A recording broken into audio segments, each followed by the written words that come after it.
Assalamualaikum warahmatullahi wabarakatuh. Salam sejahtera untuk kita semua.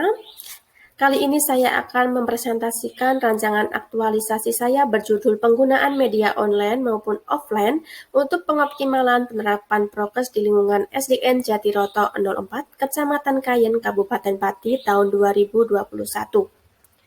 Sebelumnya, perkenalkan dulu, nama saya Merlina Yunita.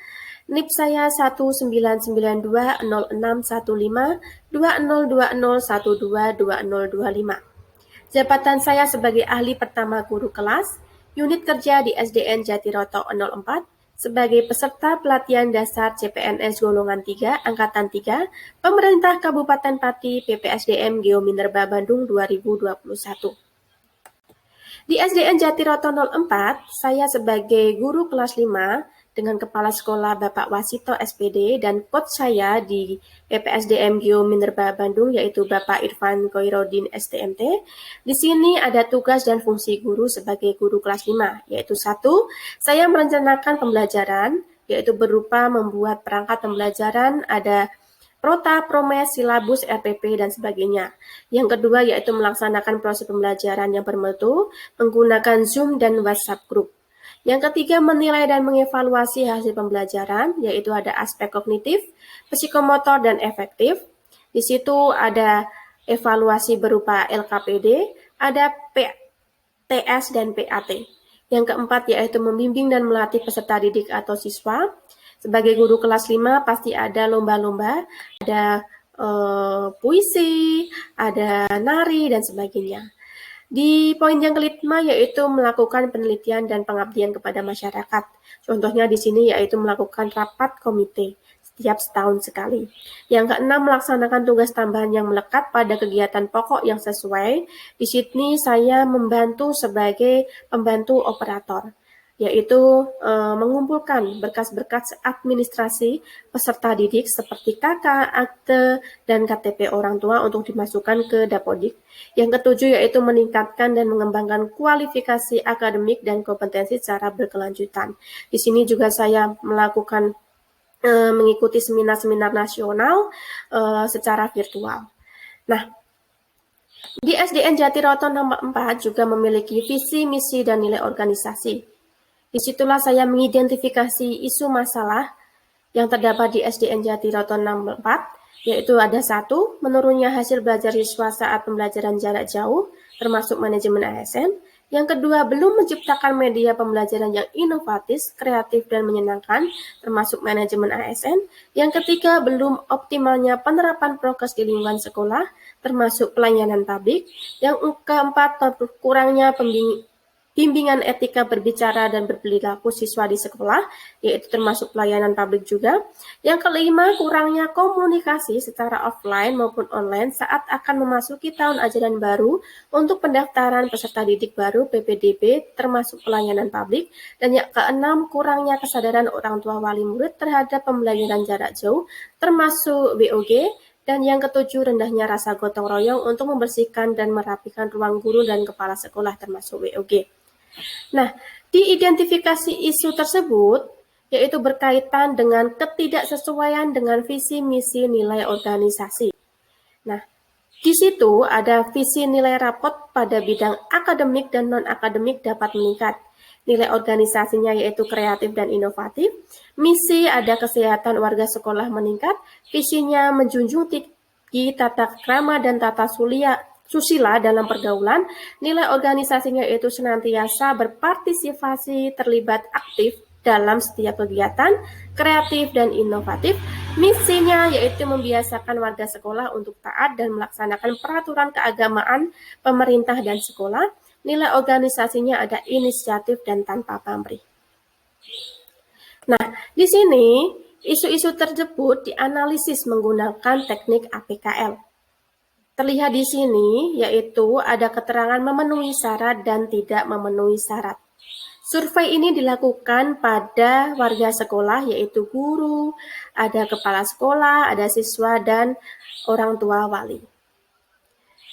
Untuk yang memenuhi syarat di sini yaitu memenuhi aktual problematik kehalayakan dan kelayakan, yaitu ada menurunnya hasil belajar siswa saat pembelajaran jarak jauh. Yang kedua, belum optimalnya penerapan prokes di lingkungan sekolah. Yang ketiga, kurangnya bimbingan etika berbicara dan berperilaku siswa di sekolah. Yang keempat, kurangnya kesadaran orang tua wali murid terhadap pembelajaran jarak jauh. Nah, untuk menentukan satu isu prioritas digunakan teknik lagi, menganalisisnya dengan teknik USG. Teknik USG yaitu urgency, seriousness, dan growth, yaitu seberapa mendesaknya isu tersebut, kemudian yang kedua seberapa seriusnya isu tersebut berkaitan dengan akibat yang ditimbulkan, yang ketiga yaitu growth, yaitu seberapa besar kemungkinan memburuknya isu jika tidak diselesaikan. Nah, di sini ada ranking 1 sampai 4. Di situ sudah terdapat satu isu prioritas, yaitu ada di nomor 2, belum optimalnya penerapan prokes di lingkungan sekolah. Yang kemudian diselesaikan dengan diagram fishbone untuk mengidentifikasi berbagai sebab potensial dari satu efek atau masalah dan menganalisisnya masalah tersebut melalui brainstorming. Di sini ada posisi main, material, metode, dan milieu. Di main yaitu ada kurangnya ide kreatif guru, rendahnya motivasi melawan COVID. Di materialnya tidak adanya media publikasi seperti poster, flyer, dan banner, dan kurangnya perangkat untuk mendesain media, kurangnya komunikasi kepada orang tua wali atau warga sekitar sekolah dan belum ada punishment terhadap pelanggar prokes masuknya ke metode, dan ada milonya yaitu anggapan bahwa COVID-19 seperti virus biasa. Nah, dalam akar masalah tadi terdapat gagasan kreatif, yaitu solusi dan kondisi yang diharapkan. 7 akar masalah terdapat 7 solusi, yaitu 1. Perbanyak melihat bentuk-bentuk publikasi media online maupun offline. Yang kedua, menyemangati satu sama lain agar bekerja sama menerapkan prokes. Yang ketiga, setiap guru dapat menempel poster di setiap kelas, memberikan flyer kepada tetangga, dan kepala sekolah dapat meminta tolong untuk memasang banner di gapura pintu masuk sekolah. Yang keempat, menggunakan perangkat pribadi seperti laptop untuk mendesain media. Yang kelima, sering mengingatkan atau membagikan media yang sudah dibuat melalui WA grup kelas ataupun story mengenai ajakan penerapan prokes. Yang keenam, membuat aturan untuk pelanggaran yang didesain sama seperti media online atau offline. Yang ketujuh, memberikan himbauan dan semangat melalui media publikasi dengan bekerja sama menerapkan prokes seperti ayo kita sama-sama menerapkan prokes untuk kehidupan yang normal. Nah, kondisi yang diharapkan ada 7 juga, yaitu 1, guru dapat mempunyai ide-ide kreatif setelah melihat dari berbagai sumber. Yang kedua, warga sekolah bersemangat dalam penerapan prokes. Yang ketiga, orang tua wali atau warga sekitar sekolah dapat menerapkan prokes di lingkungan rumah maupun sekolah seperti menjadi kebiasaan setiap harinya. Yang keempat, menghasilkan media publikasi yang inovatif dan kreatif. Yang kelima, orang tua wali mematuhi dan menerapkan prokes di lingkungan sekolah sehingga menjadi sebuah kebiasaan. Yang keenam, semua orang akan menjadikan prokes sebuah kebiasaan setiap harinya. Yang ketujuh, prokes diterapkan oleh semua orang, khususnya saat memasuki lingkungan sekolah. Nah, dari gagasan tersebut, terkait pengoptimalan penerapan prokes di lingkungan SDN Jatiroto 04, yaitu dari segi pelayanan publik berupa pembuatan media publikasi, baik secara online maupun offline. Media tersebut dikemas dalam desain yang menarik, kreatif, dan inovatif, sehingga membuat warga sekitar sekolah tertarik untuk melakukan penerapan prokes yang dalam jangka panjangnya dapat menjadi suatu kebiasaan dalam kehidupan sehari-hari, terutama dalam memasuki lingkungan sekolah. Terdapat 4 kegiatan yang saya realisasikan, yaitu 1, di sini ada membuat gugus tugas pengoptimalan penerapan prokes di lingkungan sekolah.